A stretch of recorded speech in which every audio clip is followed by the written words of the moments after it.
Authority, self-actualization, and why understanding reduces anxiety without trying to. There's a persistent confusion in how people talk about growth, learning, and self-improvement. The confusion is between who explains something and what is actually being explained. From a cognitive standpoint, this distinction matters more than most people realize. Human brains are prediction engines. They are constantly attempting to reduce uncertainty about the environment. When uncertainty drops, stress responses tend to decrease. Heart rate stabilizes, muscle tension drops, cognitive load decreases. This happens regardless of whether the explanation is correct. That's the first thing to understand. Relief is not evidence of truth. Relief is evidence that ambiguity has been reduced. Once you understand that, a lot of human behavior starts to make sense, including the rise of gurus. When someone explains a confusing experience in a coherent way, the brain associates the reduction in uncertainty with the source of the explanation, not with the explanation itself. This is basic attribution error.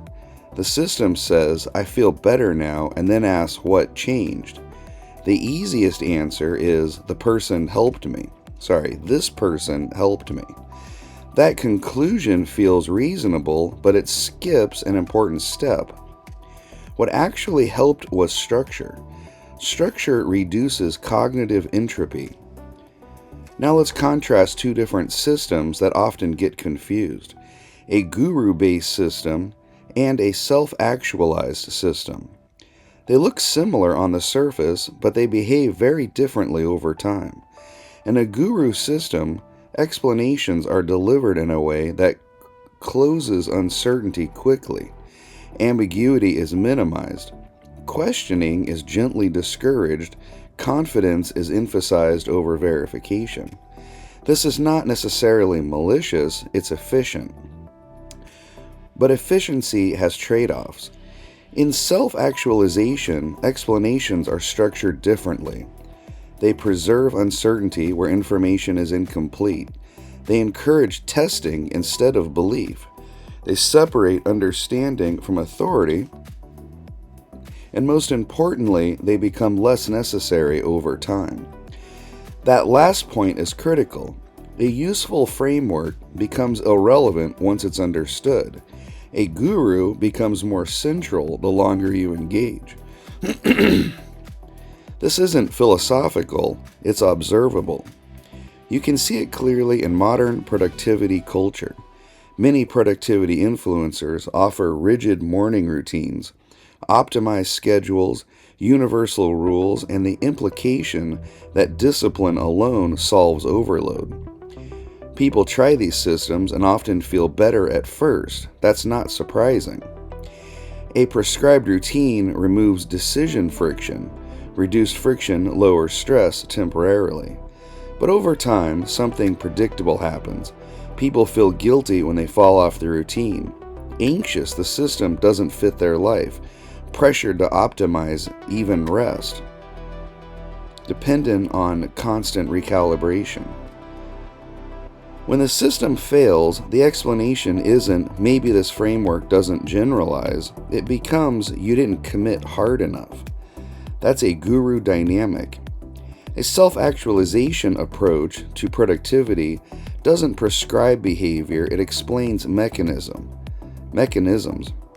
Cognitive fatigue, diminishing returns, attention saturation, decision load. The listener doesn't feel inspired, they feel oriented. They stop asking, "how do I copy this system?" and start asking, "what constraints actually apply to me?" Over time, the explainer becomes unnecessary. The understanding remains. The same pattern shows up in wellness culture. Many wellness figures claim to reduce anxiety through breathing rituals, visualization exercises, affirmations, or alignment language. People report feeling calmer afterwards. Again, predictable. Focused attention plus slowed breathing plus narrative coherence will lower physiological arousal regardless of belief. But notice where the credit goes. In guru-style wellness systems, calm is attributed to the guide. Anxiety returning is framed as failure. Dependence increases. The practice becomes identity. People don't learn why anxiety arose, they learn how to temporarily suppress it. Self-actualization reframes anxiety differently. It explains predictive threat modeling, unresolved cognitive loops, misallocated attention, and temporal simulation errors. Once someone understands why their nervous system escalates, anxiety becomes informed instead of identity. They don't need to visualize peace, they understand what triggered the system and adjust inputs. The relief lasts longer, the explainer fades faster. That difference is structural, not philosophical. You see the same thing in financial advice. There are personalities who speak confidently about markets, offer simple explanations for complex systems, predict outcomes with certainty, and build trust through confidence. People feel reassured listening to them. Markets feel understandable. Fear drops. Until the prediction fails. When that happens, the narrative shifts. Unprecedented conditions, irrational markets. It would have worked if you'd followed the plan fully. Authority remains intact. Financial literacy education works differently. It focuses on probability, risk tolerance, uncertainty, and trade-offs. It doesn't promise outcomes, it explains mechanics. People don't feel euphoric listening to it, but they stop needing reassurance during volatility. They don't ask, "What should I do now?" They ask, "What changed in the system?" Again, the teacher disappears, the model remains. Now let's talk about identity, because this is where things often become dangerous. Guru systems tend to bind explanations to identity. You're encouraged to think, I'm one of the people who gets this, I'm awake, I see what others don't. From a neurological standpoint, identity attachment increases emotional stakes. Once identity is involved, questioning feels threatening. The system moves from learning mode into defense mode. Self-actualization avoids identity attachment almost entirely. It treats understanding as provisional, something you use, not something you are. This reduces emotional reactivity, not because it's soothing, but because there's less to defend. Repetition reveals another difference. Repetition itself is neutral. It can reinforce clarity or it can reinforce belief. Guru systems use repetition to stabilize authority. Self-actualization uses repetition to stabilize understanding. The outcome over time is the test. If repetition makes you feel increasingly dependent, something is wrong. If repetition makes the material unnecessary, something is working. Error handling also diverges. In guru systems, success reinforces the system and failure is attributed to insufficient commitment. In self-actualization, failure is feedback, outcomes refine the model, no moral judgment is applied. This is why guru systems feel emotionally intense. Emotion is doing the work that evidence should be doing.